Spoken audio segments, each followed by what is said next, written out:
አንድ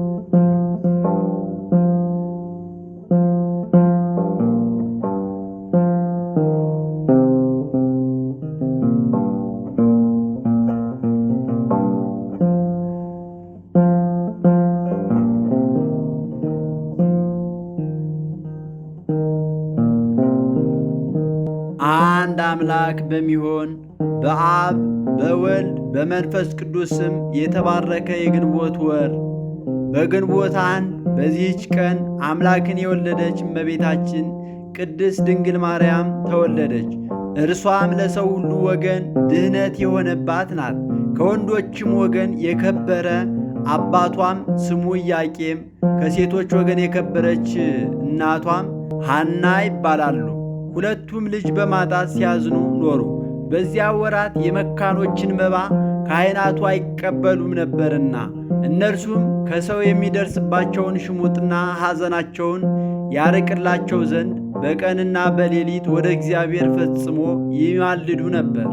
ሰውን የሚወድ እግዚአብሔርም ከዘራቸው ለዓለሙ ሁሉ መድኃኒት ይሆን ዘንድ መልካም የሆነ ሐሳባቸውን ተመለከተ። ጥንተ ነገሩ እንዲህ ነበር። የእመቤታችን ቅድመ አያቶቿ ቴክታ በጥሪቃ ይባላሉ። ይህ ቀራቸው የማይባሉ ባለጸጎች ነበሩ። ብዕላቸውም የወርቅ፣ የብር፣ የወንድ ባሪያ፣ የሴት ባሪያ፣ የላም፣ የበሬ፣ የበግ፣ የፍየል፣ የገመል፣ የፈረስ፣ የበቅሎ ነው።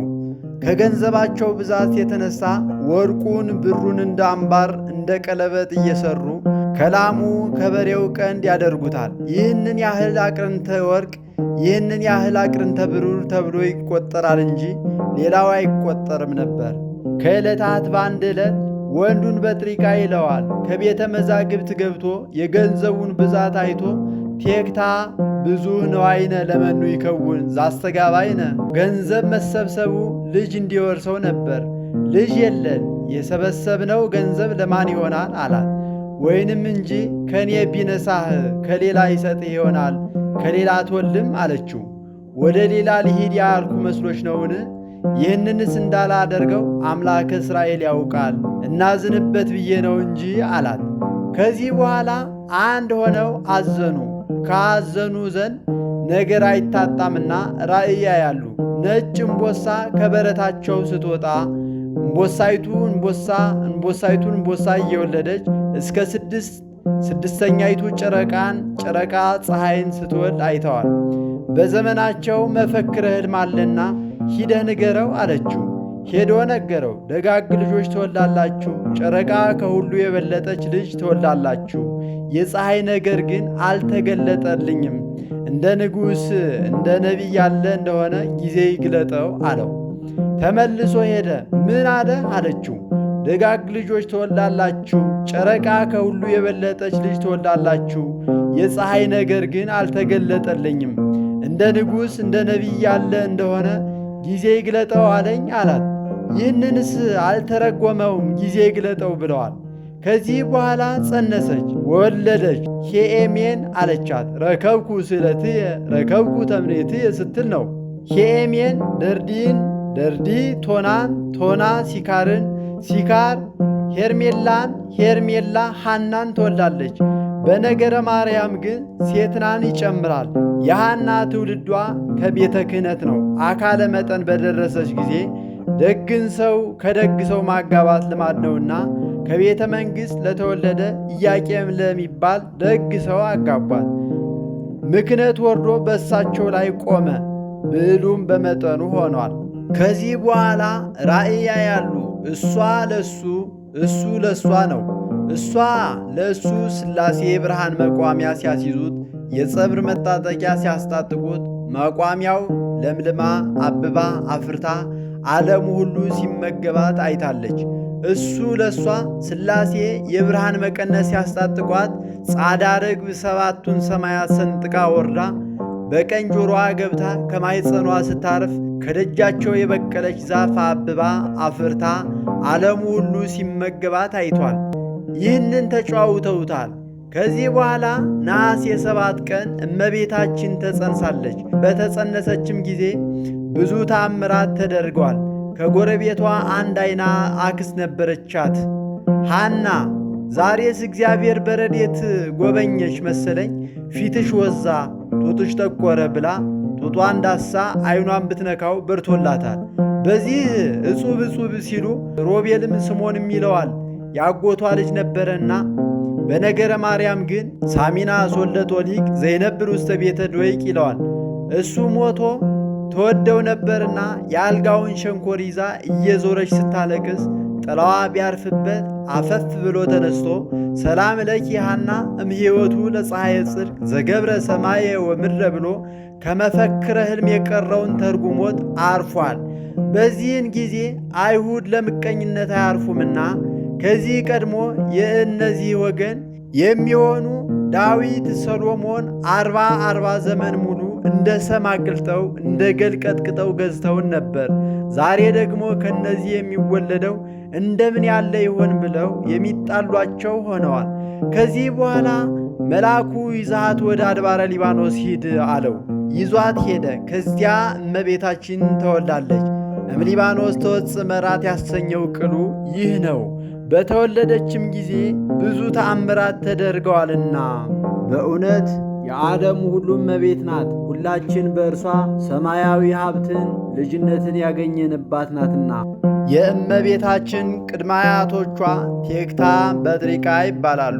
ይህ ቀራቸው የማይባሉ ባለጸጎች ነበሩ። ብዕላቸውም የወርቅ፣ የብር፣ የወንድ ባሪያ፣ የሴት ባሪያ፣ የላም፣ የበሬ፣ የበግ፣ የፍየል፣ የገመል፣ የፈረስ፣ የበቅሎ ነው።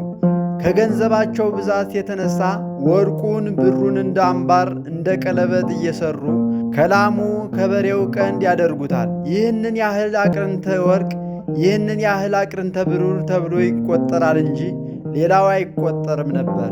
ከዕለታት በአንድ ዕለት ወንዱን በጥሪቃ ይለዋል። ከቤተ መዛግብት ገብቶ የገንዘቡን ብዛት አይቶ ቴክታ ብዙህ ነዋይነ ለመኑ ይከውን ዛስተጋባይነ፣ ገንዘብ መሰብሰቡ ልጅ እንዲወርሰው ነበር።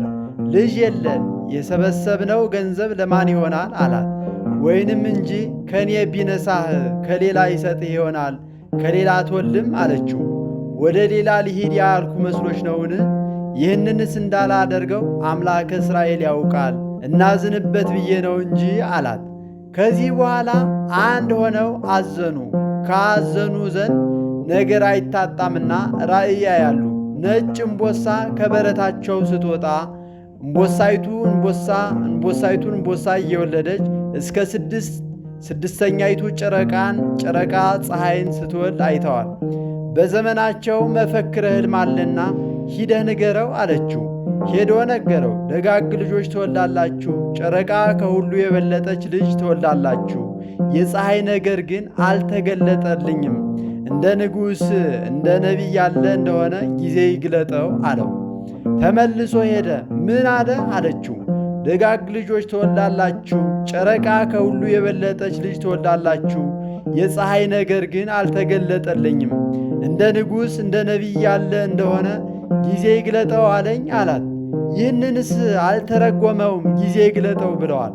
ከዚህ በኋላ ጸነሰች፣ ወለደች። ሄኤሜን አለቻት። ረከብኩ ስእለትየ ረከብኩ ተምኔትየ ስትል ነው። ሄኤሜን ደርዲን፣ ደርዲ ቶናን፣ ቶና ሲካርን፣ ሲካር ሄርሜላን፣ ሄርሜላ ሐናን ትወልዳለች። በነገረ ማርያም ግን ሴትናን ይጨምራል። የሐና ትውልዷ ከቤተ ክህነት ነው። አካለ መጠን በደረሰች ጊዜ ደግን ሰው ከደግ ሰው ማጋባት ልማድ ነውና ከቤተ መንግሥት ለተወለደ ኢያቄም ለሚባል ደግ ሰው አጋቧት። ምክንያት ወርዶ በእሳቸው ላይ ቆመ። ብዕሉም በመጠኑ ሆኗል። ከዚህ በኋላ ራእይ ያያሉ። እሷ ለሱ እሱ ለእሷ ነው። እሷ ለእሱ ሥላሴ ብርሃን መቋሚያ ሲያስይዙት፣ የጸብር መታጠቂያ ሲያስታጥቁት፣ መቋሚያው ለምልማ አብባ አፍርታ ዓለሙ ሁሉ ሲመገባት አይታለች። እሱ ለእሷ ሥላሴ የብርሃን መቀነት ሲያስታጥቋት፣ ጻዳ ርግብ ሰባቱን ሰማያት ሰንጥቃ ወርዳ በቀኝ ጆሮዋ ገብታ ከማይጸኗ ስታርፍ፣ ከደጃቸው የበቀለች ዛፍ አብባ አፍርታ ዓለሙ ሁሉ ሲመገባት አይቷል። ይህንን ተጨዋውተውታል። ከዚህ በኋላ ነሐሴ 7 ቀን እመቤታችን ተጸንሳለች። በተጸነሰችም ጊዜ ብዙ ተአምራት ተደርገዋል። ከጎረቤቷ አንድ ዓይና አክስት ነበረቻት፣ ሐና። ዛሬስ እግዚአብሔር በረድኤት ጎበኘሽ መሰለኝ፣ ፊትሽ ወዛ፣ ጡትሽ ጠቆረ ብላ ጡቷን ዳሳ ዓይኗን ብትነካው በርቶላታል። በዚህ እጹብ እጹብ ሲሉ ሮቤልም ስምዖንም ይለዋል፣ ያጎቷ ልጅ ነበረና። በነገረ ማርያም ግን ሳሚናስ ወልደ ጦሊቅ ዘይነብር ውስተ ቤተ ዶይቅ ይለዋል። እሱ ሞቶ ተወደው ነበርና የአልጋውን ሸንኮር ይዛ እየዞረች ስታለቅስ ጥላዋ ቢያርፍበት አፈፍ ብሎ ተነስቶ ሰላም ለኪ ሐና እምሕይወቱ ለፀሐየ ጽድቅ ዘገብረ ሰማየ ወምድረ ብሎ ከመፈክረ ሕልም የቀረውን ተርጉሞት አርፏል። በዚህን ጊዜ አይሁድ ለምቀኝነት አያርፉምና ከዚህ ቀድሞ የእነዚህ ወገን የሚሆኑ ዳዊት፣ ሰሎሞን 40 ዘመን ሙሉ እንደ ሰም አቅልጠው እንደ ገል ቀጥቅጠው ገዝተውን ነበር። ዛሬ ደግሞ ከነዚህ የሚወለደው እንደምን ያለ ይሆን ብለው የሚጣሏቸው ሆነዋል። ከዚህ በኋላ መልአኩ ይዛት ወደ አድባረ ሊባኖስ ሂድ አለው። ይዟት ሄደ። ከዚያ እመቤታችን ተወልዳለች። እምሊባኖስ ተወጽእ መራት ያሰኘው ቅሉ ይህ ነው። በተወለደችም ጊዜ ብዙ ተአምራት ተደርገዋልና በእውነት የዓለሙ ሁሉ እመቤት ናት። ሁላችን በእርሷ ሰማያዊ ሀብትን ልጅነትን ያገኘንባት ናትና ለእግዚአብሔር ምስጋና ይሁን። የሥጋና የነፍስ መድኃኒት የሆነች እርሷን ለሰጠን በረከቷም ከሁላችን የክርስቲያን ወገኖች ጋር ይሁን ለዘላለሙ አሜን። የእመቤታችን የቅድስት ድንግል ማርያም ጣዕሟ፣ ፍቅሯ፣ ጸጋዋና በረከቷ ይደርብን።